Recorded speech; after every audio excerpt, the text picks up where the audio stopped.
એક સમજુ પિતાનો પોતાના દીકરા માટે લખેલો પત્ર. પ્રિય પુત્ર, આ પત્ર હું તને 3 કારણોસર લખું છું. જીવન, નસીબ અને મૃત્યુ કોઈ જાણી શક્યું નથી, તો અમુક વાત જરૂરી છે કે વહેલામાં વહેલી કહી દેવામાં આવે. હું તારો પિતા છું અને આવી વાત જો હું નહીં કહું તો તને કોઈ જ નહીં કહી શકે. આ બધી વાત હું મારા અનુભવથી કહું છું અને જો હું નહીં કહું તો પણ તું મારા જીવનથી શીખીશ જ, પણ ત્યારે તને વધુ તકલીફ પડશે. કદાચ સમય પણ નહીં હોય. જીવન સારું ને શાંતિથી જીવવા આટલું જ કરજે. જો કોઈ તારી સાથે સારો વ્યવહાર ના કરે તો મનમાં ના લાવીશ. તારી સાથે સારી રીતે વર્તવાની ફરજ ફક્ત મારી અને તારા મમ્મીની જ છે. બાકી દુનિયાનો કોઈ પણ વ્યક્તિ તને દુઃખ આપી શકે છે, તો એના માટે માનસિક રીતે હંમેશા તૈયાર રહેજે. કોઈ પણ તારી સાથે સારું વર્તન કરે તો એના આભાર વ્યક્ત કરવો અને હંમેશા સાવચેત રહેવું. આ દુનિયામાં મારી અને તારા મમ્મી સિવાય બધાનો સારો વ્યવહાર પાછળ કોઈ હેતુ અથવા સ્વાર્થ હોઈ શકે છે. ઉતાવળમાં કોઈને પણ મિત્ર માની લેવાની ભૂલ ના કરતો.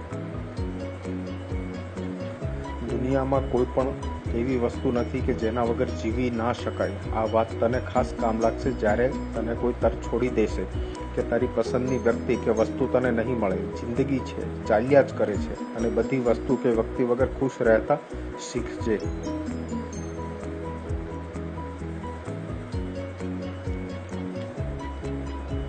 જિંદગી ટૂંકી છે. જો તું આજનો દિવસ વેડફીશ તો કાલે તને જિંદગી પૂરી થતી લાગશે. તો જિંદગીના દરેક દિવસ, દરેક પળનો સદુપયોગ કરજે.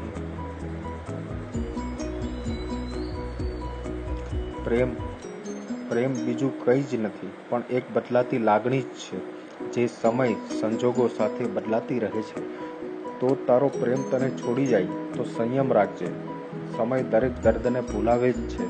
કોઈની સુંદરતા અથવા પ્રેમમાં જરૂર કરતાં વધુ ડૂબી ના જવું, તેમજ કોઈના દુઃખમાં પણ જરૂર કરતાં વધુ દુઃખી ના થવું.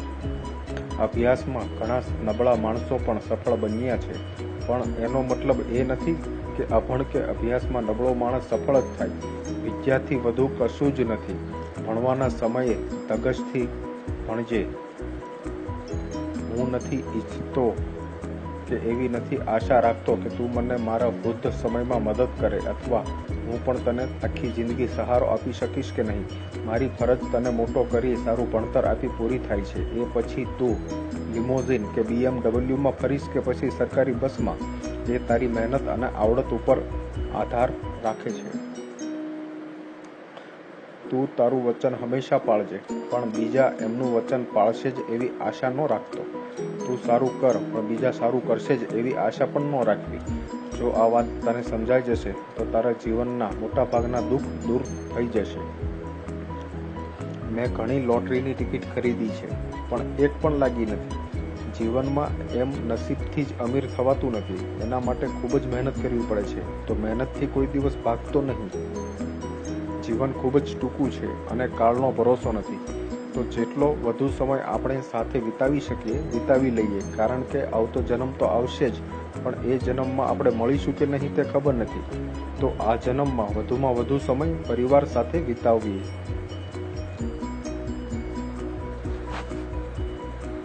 મિત્રો, આ વાક્યો તમને સોનેરી લાગ્યા હોય તો વધુમાં વધુ તમારા મિત્રો સાથે શેર જરૂર કરજો. આભાર.